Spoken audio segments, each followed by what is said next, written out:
মতিউর রহমান রেন্টু একটা বই লিখেছিলেন আমার ফাঁসি চাই এই নামে। এই নামটা উনি দিছিলেন এই জন্যে যে উনি একজন মুক্তিযোদ্ধা, আওয়ামী লীগের একজন একনিষ্ঠ কর্মী, হাসিনার একজন গুণমুগ্ধ ছিলেন। সেই রেন্টু ভাই যখন হাসিনার ঘনিষ্ঠ হইয়া তার পৈশাচিক রূপ দেখলেন, তিনি তার পুরা পলিটিক্যাল জার্নির জন্য নিজেরই দায়ী করলেন।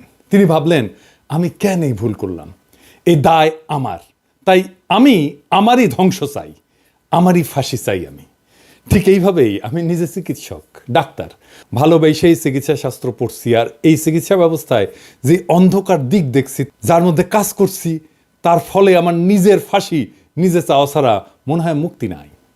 তবে আমি এটাও মনে করি যে কোনো দেশের স্বাস্থ্য ব্যবস্থার মধ্যে ওই দেশে পরিবর্তনের চাবিকাঠি লুকায় আছে।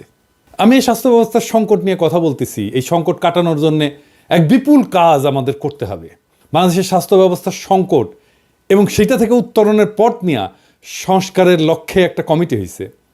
তারা কাজ করতেছেন, মন্ত্রণালয়ের দায়িত্ব আছেন আমার বন্ধু এবং গুরুজনেরা। তাই এটা আমার দায়িত্ব, আমি স্বাস্থ্য ব্যবস্থার সংস্কার নিয়ে আমি এই মন্ত্রণালয়কে, এই সংস্কার কমিটিকে আমি সাহায্য করব।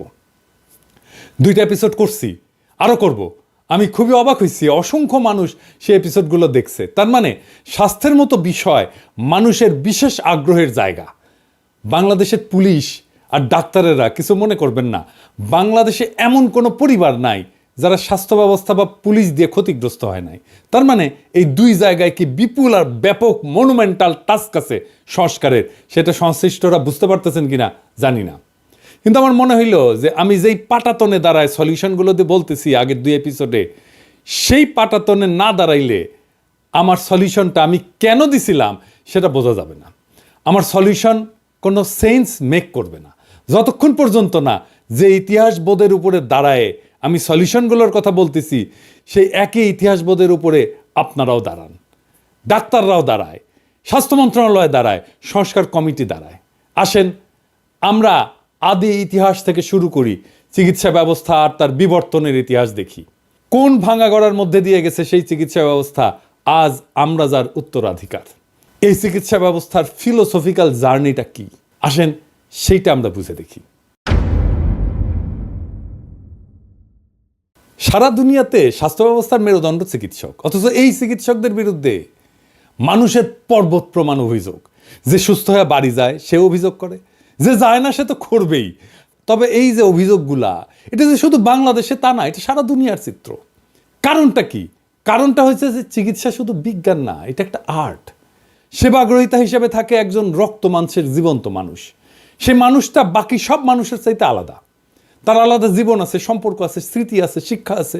এই বিপুল বৈচিত্র্যকে মায়া দিয়ে, মমতা দিয়ে, দক্ষতা দিয়ে, বিজ্ঞান দিয়ে ম্যানেজ করাটা খুবই জটিল একটা কাজ। এই জটিল কাজটাই করেন ডাক্তার। 2008 সালে হলিউডে একটা সিনেমা হয়েছিল, নাম নাইটস ইন রোদান্থ। সেই সিনেমার নায়ক রিচার্ড টেফানি গেইর অভিনয় করছেন একজন ডাক্তারের ভূমিকায়। সিনেমায় ওই ডাক্তারের নাম হচ্ছে ডাক্তার ফ্লেনার। ডাক্তার ফ্লেনারের হাতে সার্জারির সময় তার এক বৃদ্ধা রোগী সার্জারির বেডেই মারা যায়। ডাক্তার ফ্লেনার আসছেন সমুদ্রের ধারে একটা শহর রোদান্থতে বৃদ্ধার স্বামীকে কৈফিয়ত দিতে। ফ্লেনার বলতেছে যে অ্যানেস্থেশিয়ার জটিলতায় 50,000 জনের মধ্যে একজনের এরকম দুর্ঘটনা ঘটতে পারে, যে দুর্ঘটনাটা তোমার স্ত্রীর ক্ষেত্রে ঘটছে। বৃদ্ধ কিছুক্ষণ চুপ করে শুনে বললেন যে 50,000-এ একজন একটা সংখ্যা, আমাদের 43 বছরের দাম্পত্য জীবন। আচ্ছা ডাক্তার, তুমি কি আমার স্ত্রীর চোখের তারার রংটা দেখছিলা? এই যে আবেগের তীব্রতা, সেটা ডাক্তার ফ্লেনার সামাল দেবে কিভাবে যদি না দুই পক্ষের বিশ্বাস আর এমপ্যাথির একটা সম্পর্ক তৈরি না হয়? পৃথিবীর কোনো পেশাকেই তো এমন তীব্র মানবিক আবেগ মোকাবেলা করতে হয় না। আমার ডাক্তার হওয়ার মোটিভেশন বগুড়ার তারা ডাক্তার, বাবার বন্ধু ছিলেন, আমাদের পারিবারিক বন্ধু ছিলেন, অসম্ভব রূপবান এক মানুষ ছিলেন। এমন মমতায় উনি রুগী দেখতেন, এমন অপূর্ব ছিল ওনার হাসি, ওনার উপস্থিতি রোগ অর্ধেক ভালো কইরা দিত। উনি যখন বগুড়া আলতাফুন্নেসা খেলার মাঠের পাশের রাস্তা দিয়ে স্টেথো গলায় ঝুলায় যাইতেন, হাঁটতেন, তখন মনে হইতো দুনিয়ার সমস্ত সৌন্দর্য উনার উপরে ভর করছে। আমারও ছোটবেলায় মনে হইতো ঠিক এইভাবে স্টেথো গলায় আমাকে মাঠের পাশ দিয়ে হাইটে যেতে হবে। ডাক্তারি পেশা এতটাই সেলিব্রেটেড ছিল, কাঙ্ক্ষিত ছিল, আমি ডাক্তার হইতে হইতে সেই দিনগুলো কোথায় যেন হারায় গেল। আমরা মনে করি যে ডাক্তারেরা সব দেশে, সব যুগে, সব সমাজে সমাদৃত ছিল। কথাটা ঠিক না। পৃথিবীর সব দেশেই সমাজপতিরা চিকিৎসকদের প্রতি ছিলেন নির্দয়। এই ভারতবর্ষে চিকিৎসকরা রোগীর বাসার সামনের দরজা দিয়ে ঢুকতে পারতেন না, তাদের ঢুকতে হইতো যেই পথে ম্যাথরেরা বাসার বর্জ্য নিয়ে যেত। গ্রিসের চিকিৎসককে মনে করা হতো নিচু জাতের কারিগর। রোমান সাম্রাজ্যের চিকিৎসকদের কাজ দেওয়া হতো দাসদের। শেক্সপিয়ার চিকিৎসকদের চিটার্স, মাউন্টেব্যাক্স বলছেন। মাউন্টেব্যাক্স মানে হয়েছে প্রতারক আর কি। ভলতেয়ার বলছিলেন চিকিৎসক তারাই যাদের ওষুধ সম্পর্কে জ্ঞান সামান্য, রোগ সম্পর্কে আরও কম, আর রোগী সম্পর্কে কিছুই জানে না। সেই ভলতেয়ার, যিনি এক বুদ্ধিবৃত্তিক বিপ্লবের জমিন তৈরি করবেন আধুনিক দুনিয়ায়, সেই ভলতেয়ার ডাক্তারদের কি ভাবতেন দেখেন। 1301 সালে বাংলা সাহিত্যপত্র চিকিৎসা সম্পর্কে লিখতেছে, এখন দেখিতে পাওয়া যায় যে কোনো লোক জমিদারি সেরাস্তায় কার্য করিতেন অথবা পণ্ডিতি করিয়া আসিতেছেন, মধ্যে খেয়াল হইল নিদান শাস্ত্র পড়ি। তিনি নিদান শাস্ত্র কিছুদিন পড়িয়া বিশেষ একটি উপযুক্ত সাইনবোর্ড লিখিয়া একজন সুচিকিৎসক হইয়া পড়িলেন। ব্যাবিলনের শাসক হাম্বুরাবি একটা অদ্ভুত আইন করছিল, সার্জারিতে ভুল হইলে ডাক্তারের হাত কেটে নেওয়া হবে। মধ্যযুগে পশ্চিমা সাহিত্য বাচাল, ভার, অর্থলোভী, অপদার্থ চিকিৎসকদের নিয়ে কৌতুকের ছড়াছড়ি। কোকাচ্চিওর ডেকামেরন বা চসারের ক্যান্টাবেরি টেলস, এইগুলোতে ডাক্তার একটা অত্যন্ত গুরুত্বপূর্ণ চরিত্র। 14 শতাব্দীর কবি পেত্রাক পোপ ষষ্ঠ ক্লিমেন্টের অসুস্থতার কথা যাই না, ওনাকে দেখতে গেছেন, তো গিয়া দেখেন যে পোপের বিছানার পাশে ডাক্তার। তিনি ফিরে গিয়া পোপকে চিঠি লিখলেন যে আপনার রোগসজ্জার পাশে ডাক্তারের উপস্থিতি আমাকে শঙ্কিত করেছে। প্লিনির সাবধানবাণী স্মরণ করুন, ডাক্তাররা সারাতে নয় মেরে ফেলতেই পটু। ফরাসি নাট্যকার মলিয়ের তার ব্যঙ্গ নাটকের মূল উপজীব্যই ছিল ডাক্তারদের নিয়ে ঠাট্টা তামাশা। Imaginary invalid, the flying doctor, Don Juan, doctor Cupid, doctor in spite of himself, এই 5টা নাটকে ডাক্তারদের পেশা নিয়ে এত ব্যঙ্গ করা হয়েছে যে ডাক্তাররা দেখলে লজ্জাই পাবেন। জর্জ বার্নার্ড শর একটা নাটক আছে ডক্টরস ডিলেমা নামে, সেখানে বার্নার্ড শ ভূমিকা লিখছেন যে 100 টাকা পারিশ্রমিক না বড় ডাক্তার কখনো 10 টাকা পারিশ্রমিকের ডাক্তারের সাথে একমত হবেন না, কারণ সেক্ষেত্রে তার বাড়তি 90 টাকার দাবিটা খেলেও হয়ে যায়। নেপোলিয়ন বলছিলেন যে মানুষ মারার অপরাধে পরলোকে গিয়া আমাদের মতো সেনাপতিদের চাইতে ঢের বেশি জবাবদিহি করতে হবে ডাক্তারদের। টলস্টয় ওয়ার অ্যান্ড পিস লিখতেছেন, ওখানে কৌতুক ভরে খোঁচা দিয়া লিখতেছেন, যদিও ডাক্তারেরা চিকিৎসা করেছিল, ওষুধ খাইয়েছিল, রক্ত মক্ষণ করেছিল, তবুও সে ভালো হয়ে উঠলো। মানে তার মারা যাওয়ারই কথা ছিল যেহেতু ডাক্তার আসছে। কিন্তু ইতিহাসে আরও আগে চিকিৎসকের নিরাময় করার অদ্ভুত ক্ষমতাকে মানুষ কিন্তু বন্দনা করছিল। জনগণের রোগ থেকে আরোগ্য লাভের আকাঙ্ক্ষা এত প্রবল হয়ে উঠছিল যে চিকিৎসকের দেবতার আসনে বসানো শুরু করলো তারা। মিশনে ইমহটপ, আইসিস, গ্রিসে এসক্লেপিয়াস, ভারতে ধন্বন্তরী। ধর্মও ঈর্ষা করতে শুরু করছিল চিকিৎসকদের।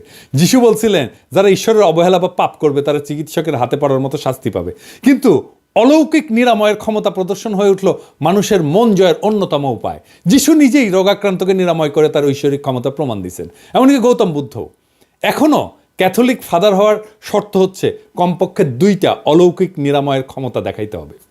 চিকিৎসার সাথে অলৌকিকত্ব আর চিকিৎসককে দেবত্ব আরোপ করার ফলে লাভ হইল না চিকিৎসকের বা চিকিৎসাবিদ্যার, কারণ চিকিৎসক তো দেবতা না, তার মধ্যে কোনো ঐশ্বরিক ক্ষমতাও নাই। চিকিৎসকের কাছে মানুষের প্রত্যাশা এত উঁচুতে পৌঁছাইল যে সেদিন থেকে চিকিৎসকরা হেরে গেলেন সেই খেলায়। তারপরেই এইভাবে মধ্যযুগের সাহিত্যে চিকিৎসকদের এই অবস্থা। তবে এই অবস্থার আবার পরিবর্তন হইল অষ্টাদশ শতাব্দীর শেষ দিকে। তখন কলোনি মাস্টাররা যাচ্ছেন সারা দুনিয়ায়, নতুন নতুন যুদ্ধবিগ্রহ লেগেই আছে। সেই প্রথম ব্যাপকভাবে সেনাবাহিনীতে নেওয়া হতে থাকলো তরুণ ডাক্তারদের। ছড়ায় ছিটায় থাকা ডাক্তাররা একটা সুসংগঠিত বাহিনীর সদস্য হয়ে ছড়ায় পড়লো সারা দুনিয়ায়, মিশতে থাকলো সাধারণ মানুষের সাথেও। মানুষেরা দেখলো ক্ষমতাবান কিন্তু মাটির কাছাকাছি মানুষ। 19 শতকের মাঝামাঝি সৎ আদর্শবাদী চিকিৎসকদের দেখতে শুরু করলো পৃথিবী। সাহিত্যও ছাপ পড়ল। 1872 সালে প্রকাশিত হলো জর্জ এলিয়টের মিডল মার্চ। তার নায়ক এক অসাধারণ আদর্শবাদী চিকিৎসক, টার্সিয়াস লিডগেট। লেখা হলো Madame Bovary, enemy of the people, যা থেকে সত্যজিৎ রায় বানাইলেন গণসত্য সিনেমাটা, doctor Pascal, Arrowsmith, Citadel, Plague. Bangla সাহিত্য লেখা হলো দত্তা, পথের দাবি, আরোগ্য নিকেতন, অগ্নি। সিনেমায় উত্তম কুমারের সবচেয়ে উজ্জ্বল চরিত্র অভিনয় ছিল ডাক্তারের চরিত্র, দেশপ্রেমিক, আদর্শবাদী, মহান পেশায় ব্রতী, নির্লোভ মহাপুরুষের প্রতিচ্ছবি। সেই সময়টাই ছিল চিকিৎসা পেশার স্বর্ণযুগ। আর আজকের বাংলাদেশের স্বাস্থ্য ব্যবস্থার সমস্যা আরও জটিল, কারণ পুরা সিস্টেম ভয়াবহ করাপশন ঢুকছে। রোগী ধরা দালাল, ডায়াগনস্টিক সেন্টারের কমিশন, হাসপাতালগুলোর রোগী ধরা বাণিজ্য, কিছু বড় বড় ফার্মাসিউটিক্যাল কোম্পানি একটা বড় অংশের ডাক্তারদের সাথে মাসোহারার সম্পর্ক, কিছু ডাক্তারদের মারাত্মক পেশাগত অদক্ষতা, রোগীদের সাথে দুর্ব্যবহার, আর এই সিস্টেমটাকে টিকায় রাখার জন্য গড়ে ওঠা কায়েমি স্বার্থবাদী গোষ্ঠী পরিস্থিতিকে জটিল থেকে জটিলতর করে তুলছে। মানুষ বুঝতে পারে যে এই ব্যবস্থা অত্যন্ত করাপ্ট, তাই সে মাঝে মাঝে তার ক্ষোভ ঝাড়ে ফ্রন্ট লাইনে থাকা ডাক্তারদের উপরে। অভিযোগ ভুল চিকিৎসার। ডাক্তাররা কেন ভুল চিকিৎসা করে? এর দায় কি শুধু ডাক্তারের? WHO বলে যে পশ্চিমা স্বাস্থ্য ব্যবস্থাতে 10% রোগী ভুল চিকিৎসার শিকার হন। চিকিৎসার ঝুঁকি থাকবেই। অত্যন্ত অভিজ্ঞ এবং যত্নশীল চিকিৎসকেরও ভুল হইতে পারে, কারণ প্রত্যেকটা রোগাক্রান্ত শরীর আপন বৈশিষ্ট্য অনন্য। শরীর সবসময় বইয়ের টেক্সট মাইনে চলে না, এটাই বিজ্ঞান। কিন্তু এই যুক্তি মানুষ মানবে কেন যদি তা একটা করাপ্ট সিস্টেমের মধ্যে থাকা একজন মানুষের কাছে শোনে? ডাক্তারদের সাথে আস্থার বিশ্বাসের সম্পর্ক তৈরি করতে 2000 বছর লাগছিল সভ্যতার। এই ইতিহাস যদি ডাক্তাররা জানতো তাহলে মাত্র 50 বছরের মধ্যে সেটাকে ধূলিসাৎ করে দিতে পারতো না। সেই জন্যেই স্বাস্থ্যের জন্য দরকার একটা ফাদার ফিগার। ডাক্তার জাফরুল্লাহ চৌধুরীর মতো, যে নিজে ডাক্তার, সমস্যাটা ভালো বুঝে, আবার জনতার সাথে সম্পর্কিত, মানুষ তাকে বিশ্বাস করে। এমন ফিগার ছাড়া আপনি স্বাস্থ্যে কোনো সংস্কার করতে পারবেন না। আমাদের দুর্ভাগ্য, যখন আমরা সংস্কার করতে যাচ্ছি তখন জাফর ভাই আমাদের মাঝে নাই। বিষয়টা আরও গভীরে যায় দেখি ডাক্তারদের তরফ থেকে তারা কোন জটিল সমস্যার মধ্যে থেকে কাজটা করে সেটা না জানলে শুধু দোষ দেওয়া সমস্যার সমাধান হবে না। প্রাচীনকালে চিকিৎসকরা রোগীর চিকিৎসা করতে করতে অভিজ্ঞতা সঞ্চয় করতেন। সেই সঞ্চিত জ্ঞান তিনি পরের প্রজন্মকে দিয়ে যেতেন। আর আজকে চিকিৎসক যখন রোগীকে চিকিৎসা দেন, রোগ নির্ণয় করেন, সেই চিকিৎসার পিছনে থাকে কোনো না কোনো গবেষণা। সেই গবেষণার উপরে ভর কইরা চিকিৎসক তার সিদ্ধান্ত নেন। কিন্তু খুবই উদ্বেগের ব্যাপার, চিকিৎসা ক্ষেত্রে এই গবেষণার ফলাফল যেটা দাবি করা হয়েছিল, অন্য গবেষকেরা সে একই পরীক্ষা করে সেই ফল পাচ্ছেন না। বিষয়টা আর একটু পরিষ্কার করে বুঝি। বৈজ্ঞানিক গবেষণার একটা মূল বিষয় হলো রিপ্রোডিউসিবিলিটি। তার মানে যে কোনো পরীক্ষা আবার করে দেখানো যেতে পারে, বারবার করলে একই ফল আসবে। এখানেই বিজ্ঞানের সাথে অন্য বিষয়ের তফাৎ। সেই কারণেই যেখানে এমনটা ঘটে না সেগুলোকে আমরা অবৈজ্ঞানিক বিষয় বলি। আমি যদি 2 অণু হাইড্রোজেন আর 1 অণু অক্সিজেনকে মিশে তার ভিতর দিয়ে বিদ্যুৎ চালনা করি, তাহলে আমি পানি পাবো। এটাই আমার যদি গবেষণা হয়, তাহলে আমার এই পদ্ধতি ব্যবহার করে সবাই একইভাবে পানি বানাইতে পারবে। যতবার এটা করবে ততবারই একই ফল আসবে। এটাকে বলে রিপ্রোডিউসিবিলিটি। আর এটা যদি না ঘটে তাহলে বলতে হবে আমার গবেষণাটা ভুল বা আমার পদ্ধতি অবৈজ্ঞানিক। একই পর্যবেক্ষণ অনেকবার করে দেখানোই হলো বিজ্ঞানের বৈশিষ্ট্য। অথচ চিকিৎসা বিজ্ঞান সংক্রান্ত গবেষণায় ভয়ানক অবস্থা। প্রকাশিত গবেষণায় যা ফল পাওয়া যায় বলে দাবি করা হচ্ছে, তার বেশিরভাগই আবার নতুন করে গবেষণা করলে আর পাওয়া যাচ্ছে না। মানে আগের গবেষণাটাই ছিল ভুয়া। এটা সামান্য কথা না, কারণ এই গবেষণার উপর ভিত্তি করে চিকিৎসার ব্যবস্থা তৈরি হয়েছে।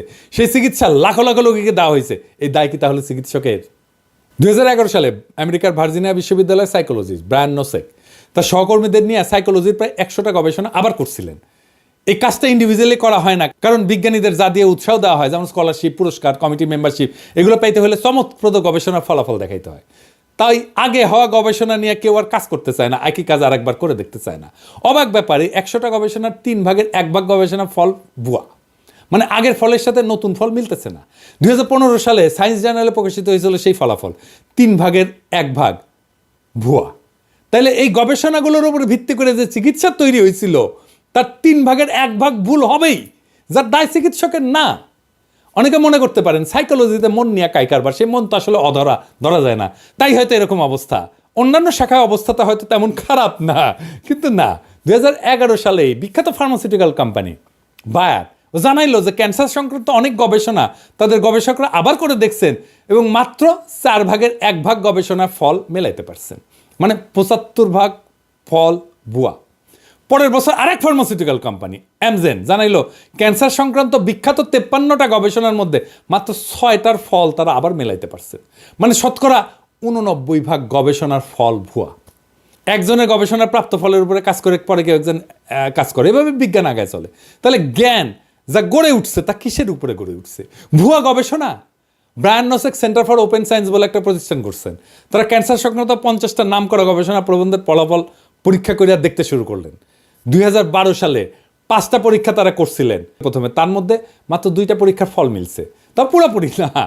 তাহলে এর অর্থ কি? এটা গবেষণা? এই গবেষণা ফাঁক ছিল, যা আগেই ধরা পড়ার কথা ছিল, অন্তত প্রকাশিত হওয়ার আগেই। তাহলে চিকিৎসা বিজ্ঞান কার উপরে নির্ভর করবে? এই ভুল আর মিথ্যা গবেষণা কর্মের উপরে এগুলো ছাপা হয়েছিল বিখ্যাত সব মেডিকেল জার্নালে। কিভাবে সেগুলো ছাপা হইলো? এত রিভিউয়ার আছে জার্নালগুলোর, তাদের কারো কাছে গবেষণার ফাঁক ধরা পড়লো না। এই রিভিউয়ের প্রসেসটা বলি, যারা এই বিষয়টা সম্পর্কে জানেন না।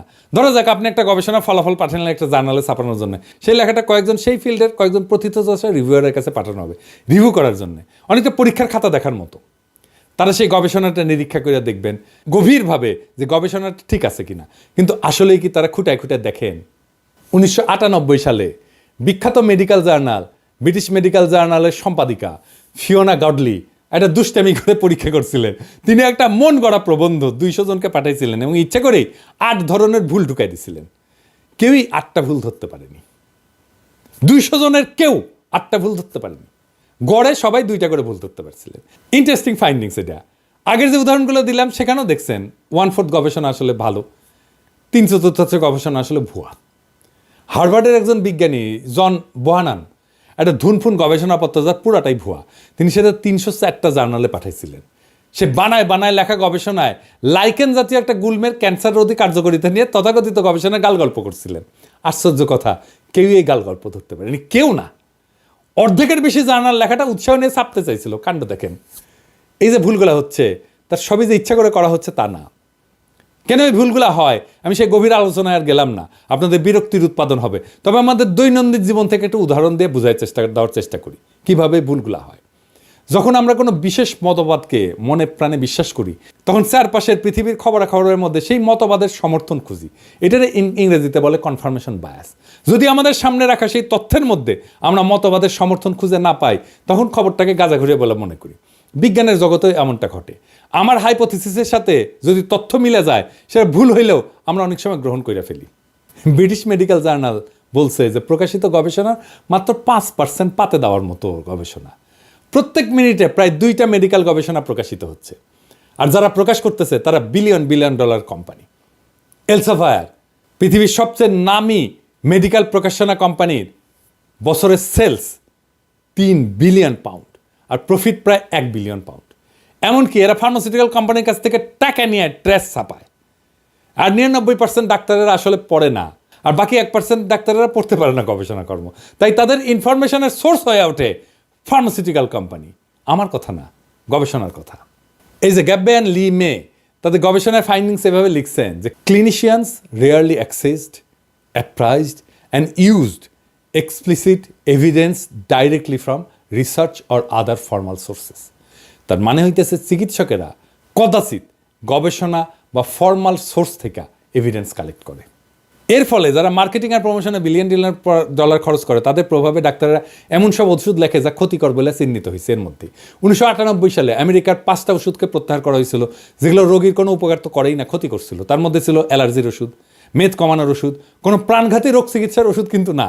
কিন্তু এটা যেই সময় বাজারে ছিল আমেরিকার মানুষের 10% এই ওষুধগুলো কোনো না কোনো সময় খাইছে।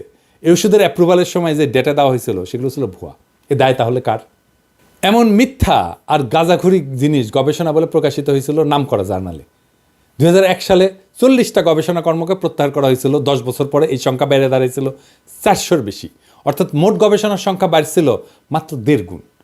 মেডিকেল জার্নালে প্রকাশিত উঁচু মানের গবেষণার প্রায় 15%ই আদতে যাচ্ছে তাই টাইপের গবেষণা। আমেরিকা সরকারের অফিস অফ রিসার্চ ইন্টিগ্রিটি 2008 সালে নেচার পত্রিকায় একটা রিপোর্ট প্রকাশ করে। তারা 2000 বিজ্ঞানীর গবেষণাকে 3 বছর ধরে নিবিড় পর্যবেক্ষণ করে দেখে এর মধ্যে 200টা গবেষণায় জোচ্চুরি আছে।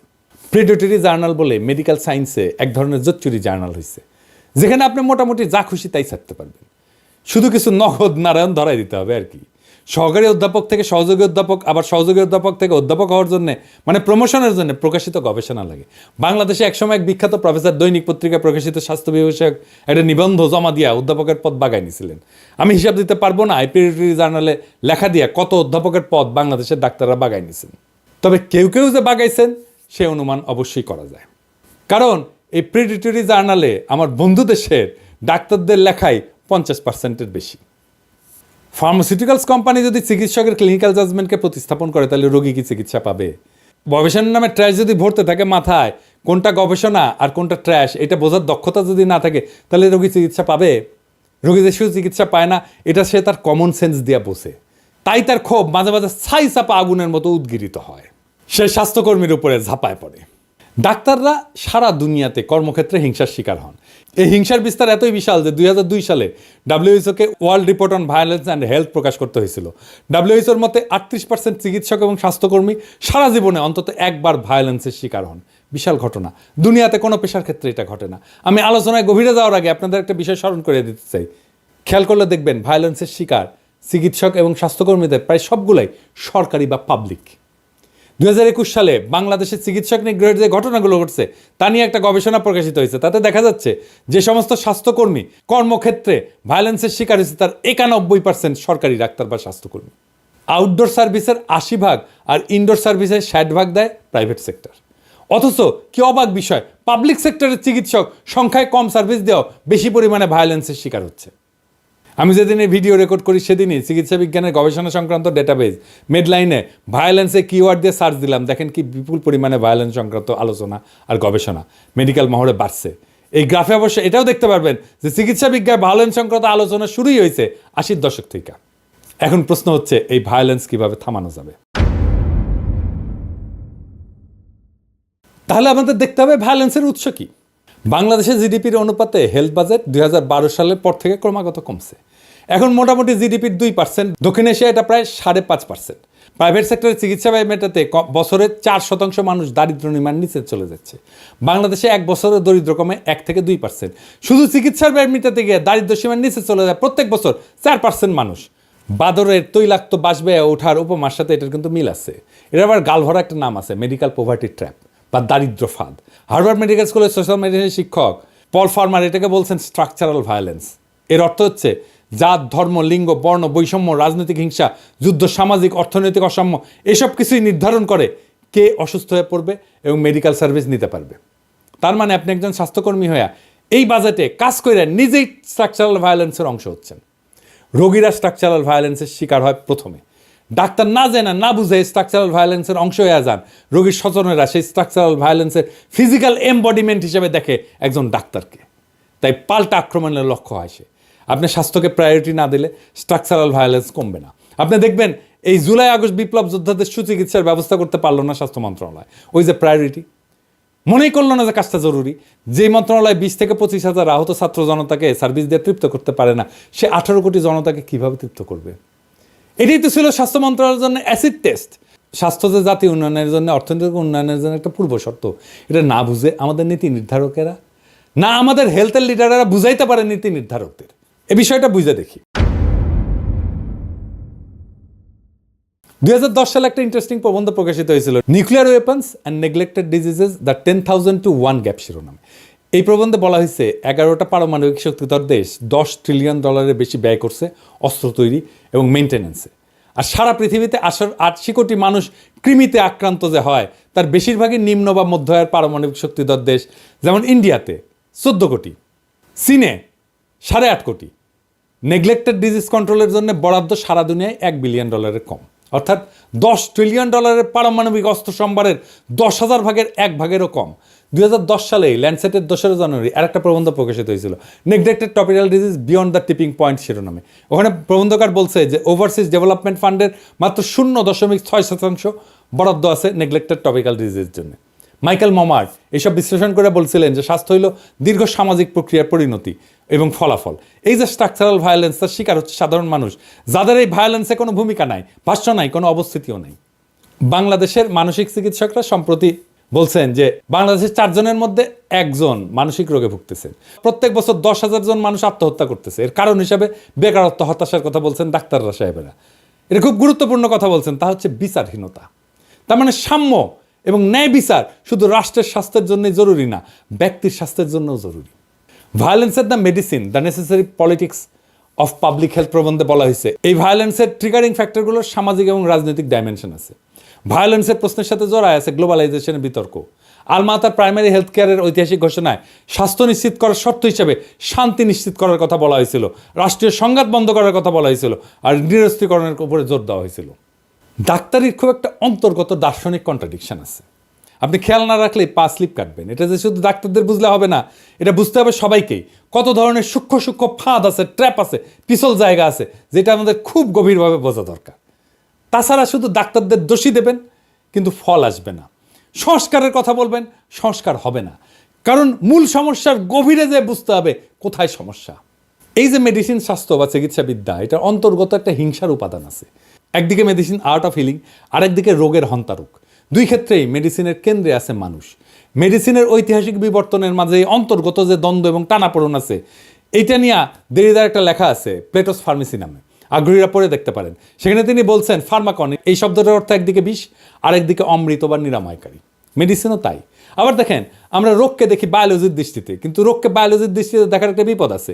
যেমন হার্ট অ্যাটাক হইলে হার্টের রক্ত চলাচলের কার্ডিয়াক এনজাইমের মার্কার এগুলো দেখতে হয়, না দেখে উপায় নাই। কিন্তু রোগী তো একটা রোগাক্রান্ত দেহ না, একটা জীবন্ত মানুষ। ডাক্তার তো একটা বায়োলজিক্যাল এন্টিটিকে চিকিৎসা করতেছে না, একটা বায়োসোশ্যাল এন্টিটিকে চিকিৎসা করে। বায়োসোশ্যাল থেকে বায়োলজিকে যখন আলাদা করা হয় তখন হয় এন্টিটি রিডাকশন। এইভাবেই রিডাকশনিজমের উপরে দাঁড়ায় আছে আমাদের চিকিৎসাবিদ্যা। তাই সোশ্যাল এন্টিটি যখন সামনে এসে দাঁড়ায় তখন সেটাকে পৃথিবীর কোনো দেশের ডাক্তাররাই আর মোকাবেলা করতে পারে না। আবার আরেকদিকে দেখেন, আমরা যখন অসুস্থ হয়ে ডাক্তারের কাছে যাই বা হাসপাতালে যাই, সেখানে দেখা হয় আমাদের ক্লিনিক্যাল হেলথ, মানে সেখানে ব্যক্তির শরীরটা দেখা হয়। আবার ধরেন এই কোভিড মহামারীর সময় আমরা তখন পাবলিক হেলথের দৃষ্টিকোণ থেকে দেখি, যেখানে কমিউনিটি গুরুত্বপূর্ণ, সেই সামাজিক অবস্থা গুরুত্বপূর্ণ যা পরিবেষ্টিত হয়ে মানুষ থাকে। যদি দুই ক্ষেত্রেই ডিসোশ্যালাইজেশন সমানভাবে কার্যকর থাকে, তাহলে দুই ক্ষেত্রে যেটা হয় সেটা হচ্ছে ডিহিউম্যানাইজেশন। এরিক ক্যাসেলের একটা বেশ পুরনো লেখা আছে, শিরোনাম হচ্ছে দ্য রিলিফ অফ সাফারিং। সেখানে তিনি বলছেন, রোগাক্রান্ত হইলে মানুষের মানব সত্তার অনেক কিছুকেই তছনছ করে দেয়, ব্যক্তির সমগ্রতাকে ভেঙে চড়ে সাফারিংসের জন্ম দেয়। এই সাফারিংসের বোঝার ক্ষমতা আধুনিক মেডিসিনের নাই। আমাদের টেক্সট বইকে ঢেলে লিখতে হবে। পুরো টেক্সট বই আর শিক্ষাদানের পদ্ধতি না বদলাইলে চিকিৎসাবিদ্যার রোগীকে বায়োসোশ্যাল এন্টিটি হিসেবে দেখতে পারবে না। এইবার আসেন হাসপাতাল প্রসঙ্গে। আমরা ডাক্তাররা সবাই হ্যারিসন পড়ছি মেডিসিনের টেক্সট বই হিসেবে। সেই খোদ হ্যারিসনে হাসপাতাল সম্পর্কে বলা আছে, হাসপাতাল হচ্ছে একটা ইন্টিমিডেটিং এনভায়রনমেন্ট, যেখানে রোগীর সেন্স অফ রিয়েলিটিকে অল্টার করে দেয়। এই সেন্স অফ রিয়েলিটি হচ্ছে রোগীর ব্যক্তিময়তা, মানুষ হিসেবে তার এন্টিটি।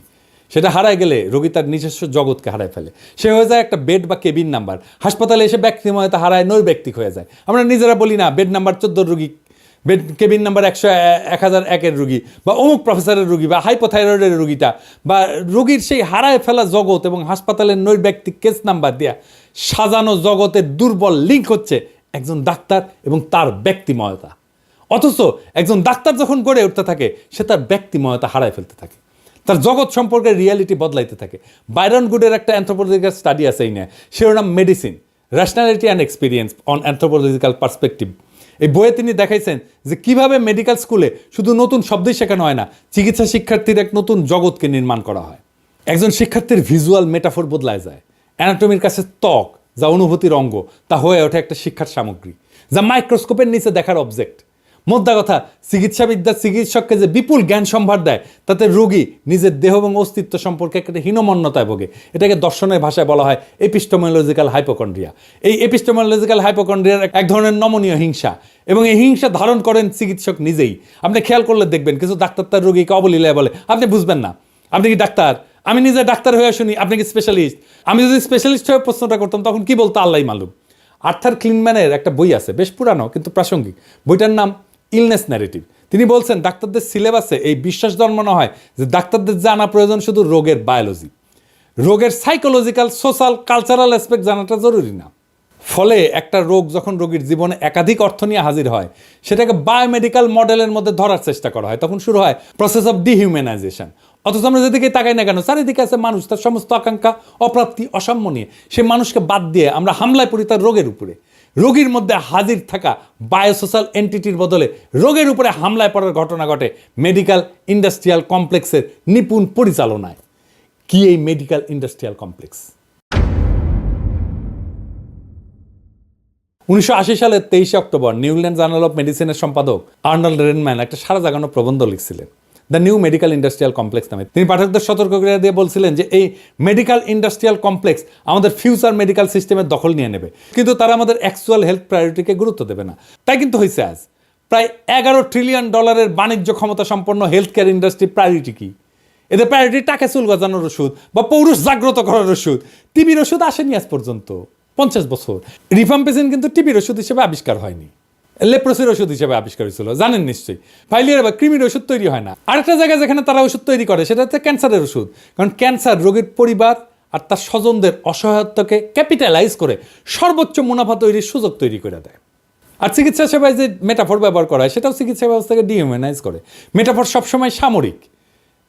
কোভিড মহামারীর সময় দেখছেন না ডাক্তাররা বলতে কোভিড যোদ্ধা। হ্যাঁ, প্রায় 150 বছর আগে যখন অ্যান্টিবায়োটিক প্রথম একটা রূপ আবিষ্কার হয়েছিল তার নাম দেওয়া হয়েছিল ম্যাজিক বুলেট। এমনকি হোমারের সময় চিকিৎসায় সামরিক মেটাফর ব্যবহার করা হয়েছে। 1914 সালে ব্রিটিশ মেডিকেল জার্নালে ক্যান্সারকে নৈরাজ্যবাদী এবং ক্যান্সার কোষগুলোকে বলশেবিক কোষ বলা হয়েছিল। মানে টার্গেট মেটাফরগুলোকে পলিটিক্যাল অপোনেন্টের নামে করা হইতেছে। এই যে যুদ্ধের মেটাফর ইউজ করলে রোগকে দেহ থেকে বিচ্ছিন্ন করে ফেলা যায়, ফলে রোগীর সাফারিংস কোনো বিবেচ্য বিষয় হয় না। বিবেচ্য বিষয় থেকে রোগীর দেহ থেকে আলাদা রোগটা। ফলে মেডিকেল ইন্ডাস্ট্রিয়াল কমপ্লেক্সের যোদ্ধারা সকল যুদ্ধাস্ত্র নিয়ে ঝাঁপায় পড়তে পারে। 2016 সালে আমেরিকান জার্নাল অফ বায়োএথিক্সের একটা পুরো সংখ্যা ছিল এই মেডিসিনের যুদ্ধের মেটাফর ব্যবহার নিয়ে। সেই সমস্ত রোগেই যুদ্ধের মেটাফর ইউজ করা হয় যেখানে মুনাফা গগনচুম্বী। আপনি কখনো দেখবেন না যে ডায়রিয়ার বিরুদ্ধে যুদ্ধ বা কৃমির বিরুদ্ধে যুদ্ধ, ডাক্তার সাহেবরা নিশ্চয়ই নিজেদেরকে ডায়রিয়া বা কৃমি যোদ্ধা পরিচয় দেবেন না, যদিও খুব আগ্রহ নিয়ে নিজেদেরকে ক্যান্সার যোদ্ধা বলে পরিচিত করতে চাইবেন। মেডিসিনের এই গ্লোবাল কালচারে ডাক্তারেরা সজ্ঞানে বা অজ্ঞানে বিশ্বাসী হয়ে ওঠে এবং বাহক হয়ে যায়। হিংসার এক নতুন চেহারা আমাদের সামনে ভাইসা ওঠে। এমনকি দেহকে জাতিরাষ্ট্রের সাথে তুলনা করা হয়েছে। রমেলি মার্টিনের একটা ইমিউনোলজি বই আছে, নাম towards an anthropology of immunology, the body as nation state. যুদ্ধ খেলা জমার জন্য উত্তম মেটাফরি বটে, তাই না? ডাক্তারি পেশা তো কলঙ্ক কম কামায়নি। ইতিহাসের ডাক্তারেরা যারা জীবন নয় মৃত্যুর দূত হিসেবেও কাজ করছে, এইসব তো পৃথিবীর মানুষের কালেকটিভ মেমোরি থেকে হারায় যায়নি। নাজি কনসেন্ট্রেশন ক্যাম্পে ডাক্তারেরা কাজ করতো। সেই সব ডাক্তারেরা কীভাবে মৃত্যুর গবেষণা করতো? সাবসিকুয়েন্ট নুরেমবার্গ ট্রায়ালে 23 জন অভিযুক্তর মধ্যে 20 জনই ছিল ডাক্তার। ভাবা যায়? নাজি হিসাবে বিচার হচ্ছে, 23 জনের মধ্যে 20 জন ডাক্তার। মৃত্যুদূত সেই ডাক্তার জোসেফ মেঙ্গেলের কথা আমরা জানি।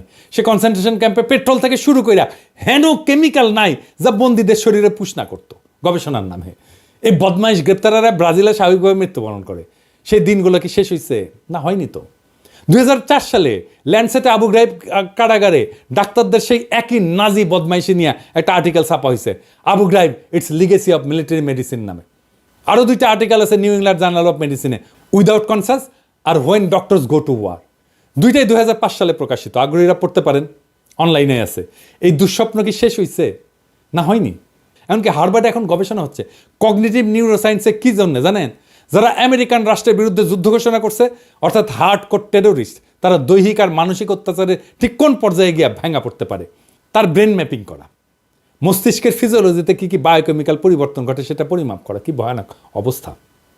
আবার দেখেন, দেহের উপরে রাষ্ট্রের নিয়ন্ত্রণের সবচেয়ে বর্বর রূপ হচ্ছে মৃত্যুদণ্ড। এই মৃত্যুদণ্ড দেওয়ার সময়, এমনকি এক্সিকিউশনের সময় ডাক্তার যুক্ত হচ্ছে। ইনজেকশন দিয়ে জলজ্জান্ত মানুষকে মৃত্যুদণ্ড দেওয়া হচ্ছে, তাকে ডাক্তার মারতেছে, ডাক্তার হয়ে উঠতেছে জল্লাদ। কোনো গ্লানি নাই। একজন ডাক্তার তো এই কাজ করতেই পারে না, এটা মেডিকেল এথিক্সের বাইরে। সে ডাক্তার হিসেবে তার শপথ ভঙ্গ করতেছে, কারণ সে তো জীবন বাঁচায়, সে জীবন নেয় না। 70-80 দশকে ডাক্তারেরা বাংলাদেশেও বন্ধাত্মকরণ কর্মসূচি বাস্তবায়ন করছে। কেউ জিজ্ঞেস করে নাই এটা ঠিক না, কেউ বলে নাই, কোনো ডাক্তার বলে নাই এটা ঠিক না। তৃতীয় বিশ্বের কোটি কোটি সক্ষম পুরুষ নারীকে বন্ধ করে দিছে ডাক্তাররা নিজের হাতে। জ্ঞানের কি ধ্বংসাত্মক ব্যবহার! চিকিৎসাবিদ্যার এই যে অন্তর্গত কন্ট্রাডিকশন, এটাই এই পেশার মানবিক সম্ভাবনাকে স্ফুরিত হইতে দেয় নাই। অন্তর্গত গভীর হিংসার বোধ থেকে একজন মেঙ্গেল তৈরি করে, একজন জল্লাদ তৈরি করে, হাজার হাজার বন্ধাকরণ কর্মী তৈরি করে, যারা তাদের পেশা নিয়ে গর্ব করে। গবেষণার তথ্য লুকায় রফেকক্সিবের মতো ওষুধ কোটি কোটি মানুষকে খাওয়ায় দেয় বিনা গ্লানিতে। খুব সহজেই এরা বিগ কর্পোরেশনের অংশ হয়ে যায়। তৈরি হয় দানবীয় মেডিকেল ইন্ডাস্ট্রিয়াল কমপ্লেক্স, যার একমাত্র লক্ষ্য মুনাফা আর মুনাফা আর মুনাফা। এই হিংসাই হইতেছে সেই বিপন্ন বিস্ময়। 18 শতকের সার্জন এবং অ্যানাটমিস্ট উইলিয়াম হান্টারের ভাষায় নেসেসারি ইনহিউম্যানিটি। তিনি তার ছাত্রদের বলতেন, earn a necessary inhumanity by dissecting the dead. একটা বিখ্যাত বাংলা কবিতা আছে উইলিয়াম হান্টারের মেটাফর নিয়া, মনে পড়তেছে কি? জীবনানন্দ দাশের কবিতা। আরও এক বিপন্ন বিস্ময় আমাদের অন্তর্গত রক্তের ভিতর খেলা করে, আমাদের ক্লান্ত করে। লাশ কাটা ঘরে সেই ক্লান্তি নাই, তাই লাশ কাটা ঘরে চিত হয়ে শুয়ে আছে টেবিলের পরে। এই লাশ কাটা ঘর থেকেই শুরু হয় একজন ডাক্তারের নেসেসারি ইনহিউম্যানিটি। ওই নেসেসারি ইনহিউম্যানিটি থেকে চিকিৎসাবিদ্যা মুক্তি না পাইলে শতাব্দীর পর শতাব্দী চেষ্টা করলেও পৃথিবীর কোনো দেশেই ডাক্তাররা কখনো মানুষের প্রিয়জন হইতে পারবেন না। হে স্বাস্থ্য মন্ত্রণালয়ের নেতারা, ডাক্তারি শাস্ত্রের এই অন্তর্গত দুর্বলতা, ঐতিহাসিক স্খলন আর তার সাথেই বিপুল মেডিকেল ইন্ডাস্ট্রিয়াল কমপ্লেক্সের সাথে লড়াই করতে পারবেন? আমি ভয় দেখাইতেছি না, কাজটা কত ব্যাপক আর বিপুল তা মনে করাই দিচ্ছি আর কি। স্বাস্থ্য মন্ত্রণালয়ে পলিটিক্যালি এক্সট্রিমলি পাওয়ারফুল তীক্ষ্ণ বেধার পপুলার লিডার পেলে কাজটা সহজ হইতো। এটা ছাড়া যে পারবেন না তা না, কিন্তু জানা বোঝাটা খুব পরিষ্কার না হইলে আপনি এই কাজটা এমনকি শুরুও করতে পারবেন না। বলবেন সংস্কার, হবে না সংস্কার। তবে আমার শুভকামনা রইল, কোথাও আমার সাহায্য করার জায়গা থাকলে জানায়েন, করব। ইনকিলাব জিন্দাবাদ।